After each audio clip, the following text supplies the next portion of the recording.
बहुत समय पहले की बात है। किसी गांव में एक गरीब ब्राह्मण रहता था।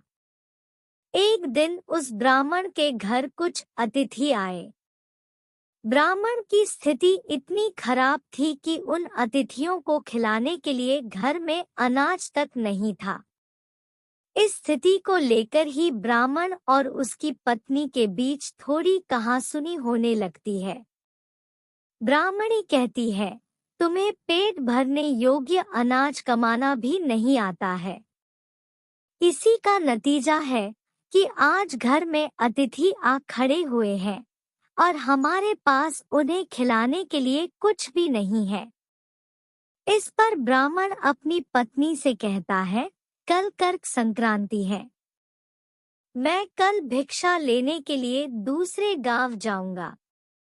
वहां एक ब्राह्मण ने मुझे आमंत्रित किया है। वह सूर्य देव की तृप्ति के लिए कुछ दान देना चाहता है। तब तक जो कुछ भी घर में है उसे आदर सत्कार के साथ अतिथियों के सामने रखो। ब्राह्मण की यह बात सुनकर ब्राह्मणी कहती है, तेरी पत्नी होकर मैंने कभी सुख नहीं भोगा है। न कभी खाने को मेवा मिष्ठान मिला, न ही ढंग के वस्त्र और आभूषण। आज तू कह रहा है कि जो भी घर में पड़ा हो वो अतिथियों के समक्ष रख दो। जब कुछ है ही नहीं तो मैं उनके सामने क्या रख दूं? पड़े हैं तो बस एक मुट्ठी तिल। तो क्या अतिथियों के सामने सूखे तिल रखना अच्छा लगेगा? पत्नी की यह बात सुनकर ब्राह्मण कहता है, ब्राह्मणी तुम्हें ऐसा बिल्कुल भी नहीं कहना चाहिए।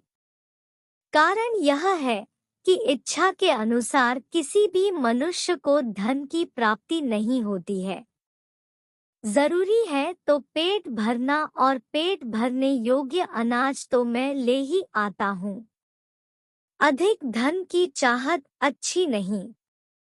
ऐसी इच्छा का तुम्हें त्याग कर देना चाहिए। अधिक धन की इच्छा के चक्कर में मनुष्य के माथे पर शिखा बन जाती है। माथे पर शिखा वाली बात सुन ब्राह्मणी बड़े ही आश्चर्य से ब्राह्मण से पूछती है, अधिक धन की इच्छा में माथे पर शिखा हो जाती है? मैं कुछ समझी नहीं, जो भी कहना है खुलकर कहिए। ब्राह्मणी के इस सवाल का जवाब देने के लिए ब्राह्मण अपनी पत्नी को शिकारी और गीदड़ की एक कहानी सुनाता है। ब्राह्मण कथा की शुरुआत करता है। एक दिन एक शिकारी जंगल में शिकार की खोज कर रहा था। जंगल में कुछ दूर आगे बढ़ने के बाद शिकारी को एक काले रंग का पहाड़ जैसा विशाल सूअर दिखाई देता है। सूअर को देखते ही शिकारी अपना धनुष उठा लेता है और कमान खींचते हुए सूअर पर निशाना लगा देता है। कमान से निकला हुआ तीर तीव्र गति से सूअर को घायल कर देता है। घायल होने पर सूअर चिंघाड़ता हुआ शिकारी पर पलटवार कर देता है। सूअर के तीखे दांतों से शिकारी का पेट फट जाता है। इस तरह शिकार और शिकारी दोनों का ही अंत हो जाता है। इसी बीच खाने की तलाश में भगता हुआ एक भूखा गीदड़ वहां से होकर गुजरता है, जहां शिकारी और सूअर का शव पड़ा हुआ था। बिना मेहनत इतना सारा भोजन देख गीदड़ मन ही मन बहुत खुश होता है और मन ही मन सोचता है कि आज तो ईश्वर की बड़ी कृपा हुआ, जो इतना अच्छा और अधिक भोजन एक साथ मुझे मिला है।